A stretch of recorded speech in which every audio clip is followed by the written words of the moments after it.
Welcome to Western Sports and Recreation. My name is Tim and I'll be your host. On today's show, we're going to look at kind of an unknown national monument. Located in a remote section of Arizona, Pipe Springs National Monument was originally built by Mormon pioneers as a tithing ranch. Today, it's a unique perspective of what life used to be like in this part of the country. Sit back and enjoy the show. Pipe Springs National Monument is located 60 miles east of St. George, Utah, on the way to the Grand Canyon. This little visited national monument is unique because it's shared with the Kaibab Band of the Paiute people. Nestled against one of the many plateaus in the area, it is built on top of one of the few springs in the area.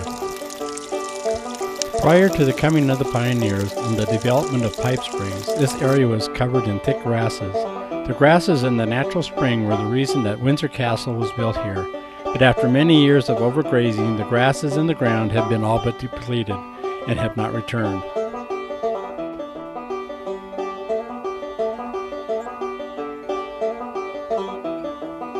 When visiting Pipe Springs, your first stop will be the Pipe Springs National Monument Kaibab Band of Paiute Indians Visitors Center and Museum.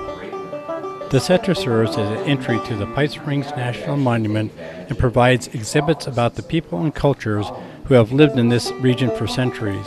Information is also available on visiting the nearby public lands, including Grand Canyon National Park and the Grand Canyon Parashant National Monument. The museum is an excellent way to learn more about this region and the cultures that came, full of authentic artifacts and information. Take some time before you start the rest of the tour to go through the museum. In the visitor center is also a gift shop. I'll let them explain a little bit more about that. History Association, and we're a nonprofit organization here at Pipe Spring National Monument. Everything in our store goes to profit the Park Service. Everything in our store is Native American made. We have Navajo, Hopi, Zuni, Kaibab, Paiute. We have jewelry, sand paintings, Navajo rugs. Lots and lots of educational books, and we get a lot of compliments on our store.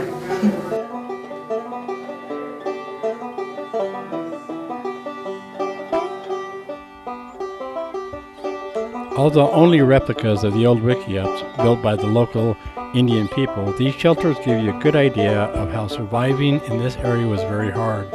From the Anasazi to the Paiutes, these resilient and industrious people survived for thousands of years prior to the settling of the Mormon pioneers. Many of the old wagons and remnants of the old wagons spread throughout the grounds give us a good idea what life was like back in the original days of this area.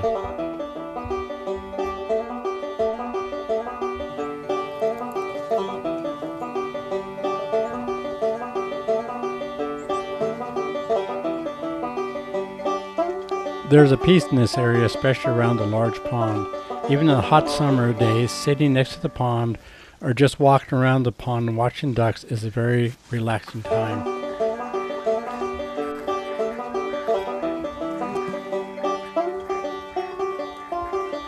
In the next section is a short tour given by Brittany, one of the rangers of the monument, showing us Windsor Castle.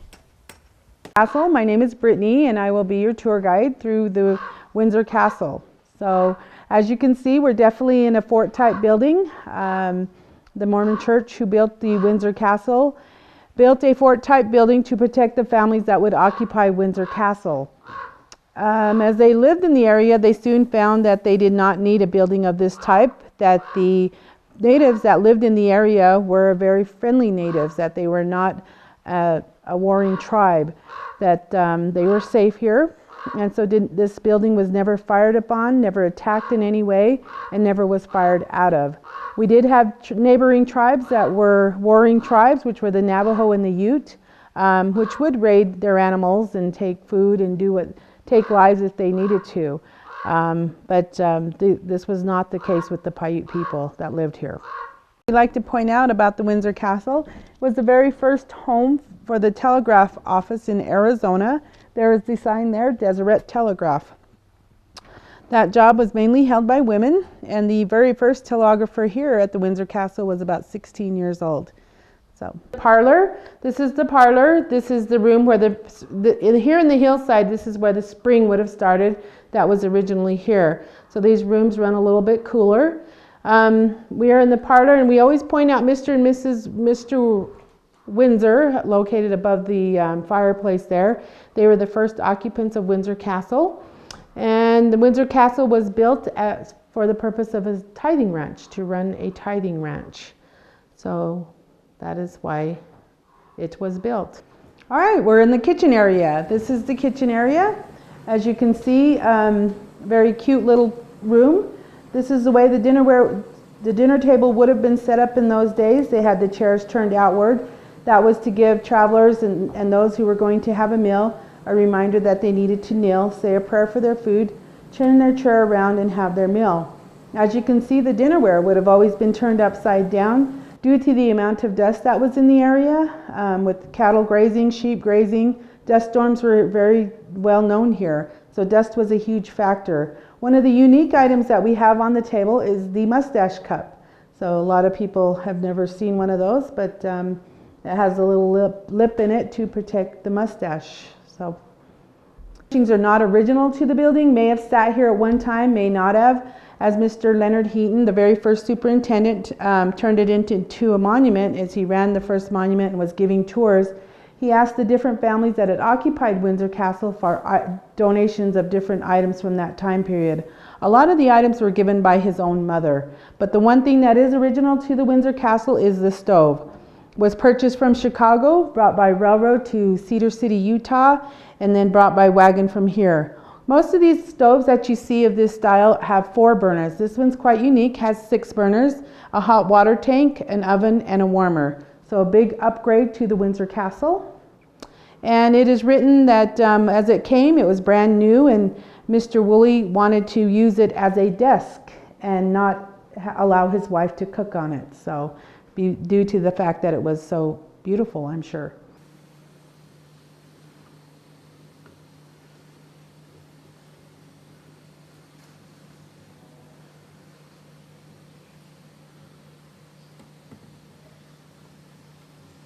To point out the gun ports, definitely was built as a fort. In forts that were used as a fort, you would see ladders that would be up to the gun ports, and that's how they would use them. Here you do not see them because it was not needed.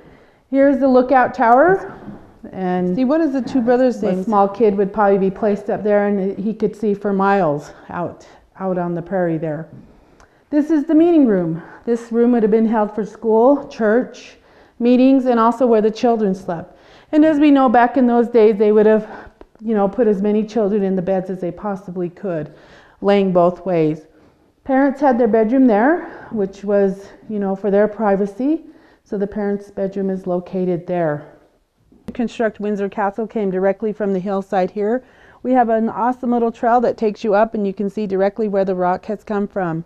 You can still see the markings in the walls where they separated the rock from the hillside. They would hand drill so far down, place a wooden dowel inside of the hand drill, the drill mark, and they would wet the wooden dowel, let it expand, and it would break off from the hillside. Being that it's sandstone, it's very easy to work with. All the wood used to construct Windsor Castle came directly from the mountain located past those trees, Mount Trumbull. The church owned a sawmill 30 miles north of Kanab, Utah, where they would process it and then bring it to the Windsor Castle to construct Windsor Castle. For guests, right, this side of the house was used for guests and travelers. The other side was mainly used for the family that occupied Windsor Castle. The office here is the bedroom and office for the telegrapher. She was the only occupant of Windsor Castle that had her own bedroom, but also she had a very important job. So as you look inside of that room, you can see her desk, her telegraph machine, and the battery. So everything is still there.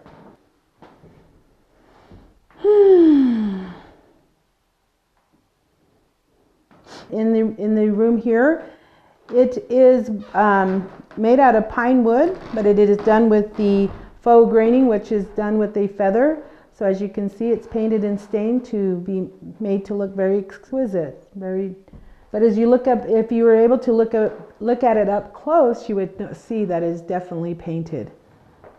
Here is a foot pump organ. It does work. It is played once a year. The very first week in December, we have a Windsor Christmas night here. Volunteers are called to come in and play Christmas music. The staff dresses up, the place is decorated, and the public is invited to attend that. So it's quite a unique night.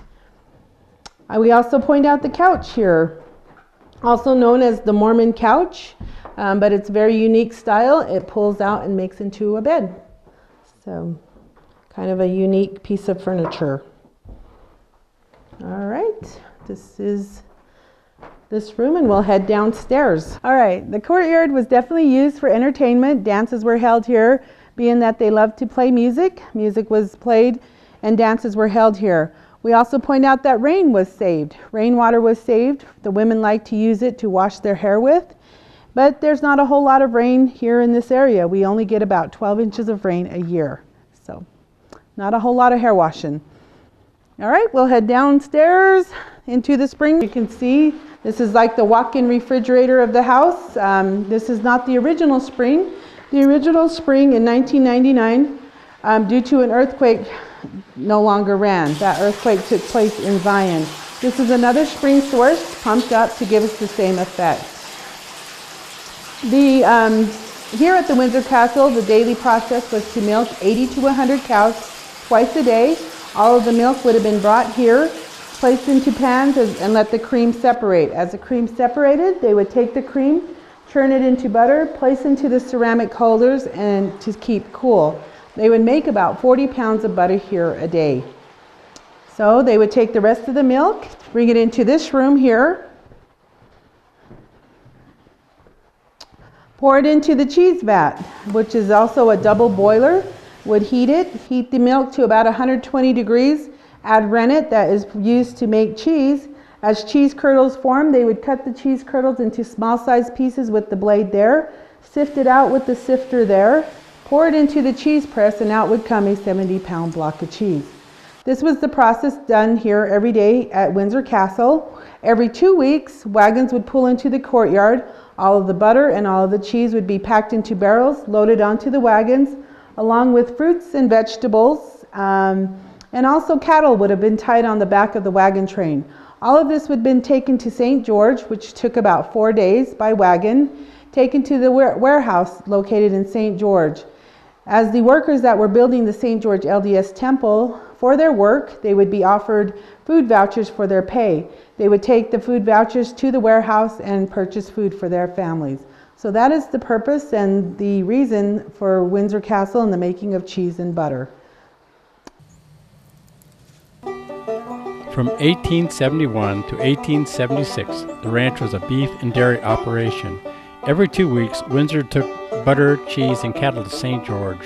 The ranch prospered under a succession of managers, and the herd grew rapidly. In 1879, it was running more than 2,200 head of cattle. But dry seasons, along with the large herds at Pipe Springs and the other ranches, began to damage the range.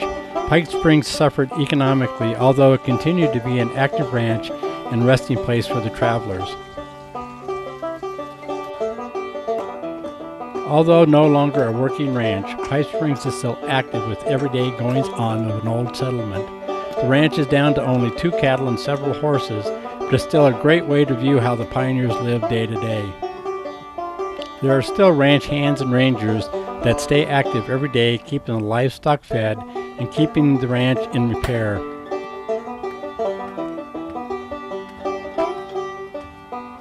Daily demonstrations and talks are offered during the summer months, June through September. Get a good feel for life at Pipe Springs by attending a ranger-guided walk, talk, or demonstration of the pioneer Indian crafts and lifestyles.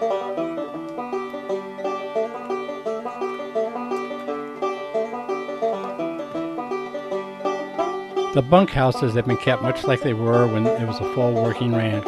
With dirt floors and logs for roasting beams, it is easy with a little imagination to put yourself back in the old days.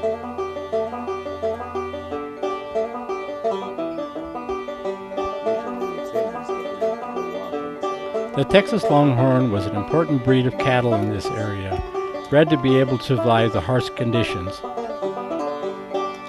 The Longhorn did very well in these desert hot conditions. The Longhorn was widely used as beef cattle in much of the Southwest.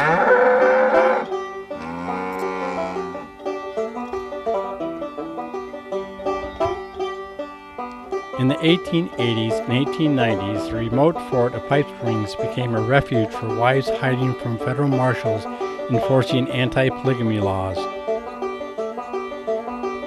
Faced with the confiscation of church property and declining range, the Mormon Church sold Pipe Springs Ranch in 1895.